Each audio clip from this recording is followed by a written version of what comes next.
Once almost eradicated, the measles are back in countries around the world. In the U.S., the number of cases has reached 704, the highest level in 25 years. Here in Canada, 41 cases have been confirmed this year. But the outbreak has public health officials speaking up about the importance of vaccinations, and they're hitting a growing wall of quote-unquote anti-vaxxers. CBC News learned, for example, this week 2 physicians in Canada have received death threats from opponents of vaccinations. So just how serious is the situation? Dr. Jerome Adams is the Surgeon General of the United States, and he joins me now in studio. Hi there, Doctor. Nice to see you. Thank you for coming in. Thanks for having me. I appreciate it. Can you talk about sort of the level of the outbreak in the United States and what, from your viewpoint, precipitated it? Well, as Surgeon General, I never expected that I would be dealing with measles. We are now at 704 cases, the highest number of cases since 1994. And folks have to remember that measles was declared eliminated in the United States in the year 2000. So we are going backwards very rapidly. And it's a big concern. What do you think caused it? Why do you think this is happening? Well, that's a great question, and it's one we're digging into. But I think it's important for folks to understand, first and foremost, that actually 94% of children in the United States are vaccinated. So there is a minority of folks out there who are choosing not to get vaccinated, but it's an important minority of folks. And within that 6% who aren't getting vaccinated, you've got some who are vaccine, I call resistant. Some folks call them anti-vaxxers, but that's a small but vocal percentage. The majority of folks out there are parents who just want to do the right thing for their kids and aren't getting the proper information. They're going online on Google and on social media and getting inaccurate information. And so one of the things that we're doing today, and I've been working with Health Canada to do this, is to get the word out to folks, particularly health advocates, that we need to make that information more readily available so that parents who want to do the right thing for their kids can make the proper choice. So what do you mean by readily available? Do you kind of have to, do you mean you kind of fight fire with fire? Like if anti-vaxxers are prominent on social media, so too should Health Canada or its counterpart in the United States? Well, actually, I tend not to engage with the anti-vaxxers because you lift up the misinformation. Again, the majority of folks who aren't vaccinating are parents who just want what's best for their kids and just want their questions answered. And so healthcare providers really need to take the time to answer people's questions in a low-risk environment. You know, that 15, 20 minutes when you're into the doctor's or nurse's office isn't really enough time to adequately dispel weeks and weeks of misinformation they've been getting on the internet. So when I was in the state of Washington, where one of the big outbreaks is occurring in the U.S., we learned that doctors were having 1- and 2-hour Q&A sessions after hours with people in the community to answer their questions in a compassionate way. And when they did, parents more often than not made the right choice.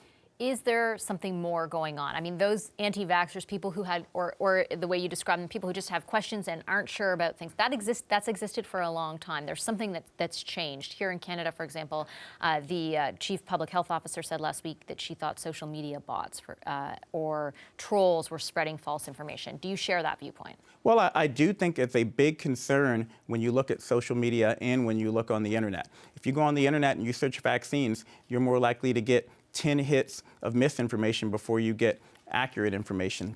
And there is concern that there are other people out there who are trying to sow distrust in our institutions. And so, again, it's important that we're out there and that we're sharing the proper information. This week is National and International Infant Immunization Week. And one of the things we're doing in the U.S. is really having a full court press approach to helping folks understand that vaccines are safe, that they're effective, and they're the greatest public health advancement of the last 100 years, not only in the United States and in Canada, but really across the world. There was a time when we had millions of people dying of measles. There was a time when people were dying from polio in our countries, when they were dying from smallpox. It just really baffles my mind that we're going backwards. The number of cases is far fewer in Canada, even when you multiply it by the factor when it comes to population.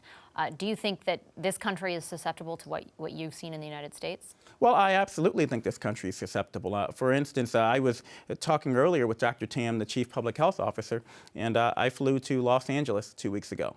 It took me half the amount of time to fly here to Ottawa from Washington, D.C., as it did for me to fly from D.C. to L.A. Diseases don't respect borders, and I think that if we don't pay attention to the misinformation that's out there, on the internet, which also crosses borders, and really help restore that faith in trusted institutions, then we're going to see more and more vaccine preventable outbreaks occurring. Based on what you've seen so far in the evidence, do you think next year we'll see the trend go in the right direction, or do you think this trend is here to stay for a while? Well, what's interesting is I really think that even though it's a tragedy that we're now at a record number of cases, that it's a real opportunity for folks to understand the importance of public health. The challenge of public health and of vaccines is when everything goes right, no one pays attention. So we need to use this opportunity to help folks understand vaccines are safe, they're effective, and really lift up the importance of getting your child vaccinated according to the recommended schedule.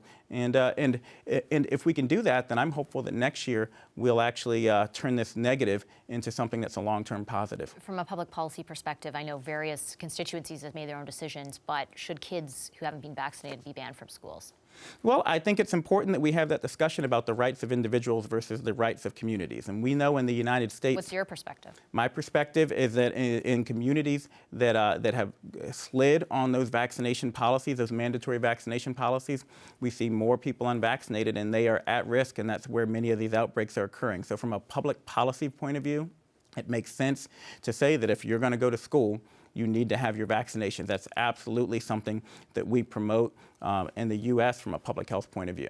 But again, we have to balance that with states' rights and with individuals' rights. So I always say the science says that kids should be vaccinated before they come into school to protect themselves and to protect their schools, and vaccines are safe and effective. And quite frankly, the courts in the United States have shown over and over again that that is not only scientifically valid, but also legally valid as an approach. Okay, I'll leave it there. Thank you very much, Doctor. That's Dr. Jerome Adams, the Surgeon General of the United States. Appreciate it. Thank you, Vashi. Hi, I'm Vashi Capellos, host of Power in Politics. See more of our show by subscribing to the CBC News channel or click the link for another video. Thanks for watching.